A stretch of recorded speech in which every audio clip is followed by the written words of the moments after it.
કાંકરેજ તાલુકાના માનપુર પેટા આરોગ્ય કેન્દ્ર છેલ્લા 2 વર્ષથી ન બનાવતા પંચાયતના મીટિંગ હોલમાં હોસ્પિટલ ચલાવવા તંત્ર મજબૂર. અવારનવાર સરપંચ સહિત ગ્રામજનોએ રજૂઆત કર્યા છતાં હજુ સુધી પેટા આરોગ્ય કેન્દ્ર ન બનતા ગ્રામજનો મુશ્કેલીમાં.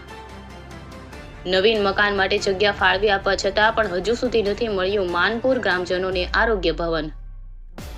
તાત્કાલિક ધોરણે પેટા આરોગ્ય કેન્દ્ર બનાવવા ગ્રામજનોની ઉઠી માંગ. રિપોર્ટર ભગવાન રાયગોર, કાંકરેજ. માનપુર શ્રી ગ્રામ પંચાયત જાગૃત નાગરિક વાઘેલા સોનસિંહની સરકારશ્રીને વિનંતી છે કે માનપુર શ્રી ગ્રામે પેટા આરોગ્ય કેન્દ્ર આવેલ છે, પરંતુ સરકારશ્રી દ્વારા તેનું મકાન બનાવેલ નથી, જેથી આરોગ્ય સ્ટાફને ગ્રામ પંચાયતના મીટિંગ હોલમાં બેસે છે, જેથી બધાને અગવડ પડે છે.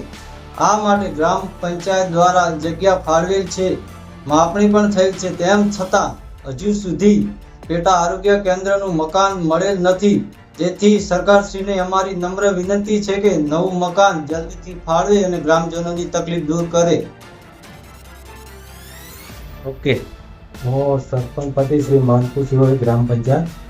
માનપુર શિહોરી ગામે પેટા આરોગ્ય કેન્દ્ર આવેલ છે, પરંતુ તેનું મકાન ન હોવાથી ગ્રામ પંચાયત દ્વારા આશરે 2 વર્ષ કરતાં વધારે સમય પહેલાં નવીન મકાન બનાવવા માટે જગ્યા ફાળવેલ છે, પરંતુ સરકાર દ્વારા હજુ સુધી મકાન બનાવી આપેલ નથી, જેથી હાલ આરોગ્યનો સ્ટાફ અમારી ગ્રામ પંચાયતના મિટિંગ હોલમાં બેસે છે, તેથી ગ્રામ પંચાયત બોડીને મિટિંગ માટે અગવડતા પડે છે તથા આવતા દર્દીઓને મુશ્કેલી પડી રહી છે, જેથી સરકારશ્રીને નોંધ લઈ જલ્દી માનપુર પેટા આરોગ્ય કેન્દ્ર બનાવી આપે એવી અમારી ગ્રામજનોની નમ્ર વિનંતી છે.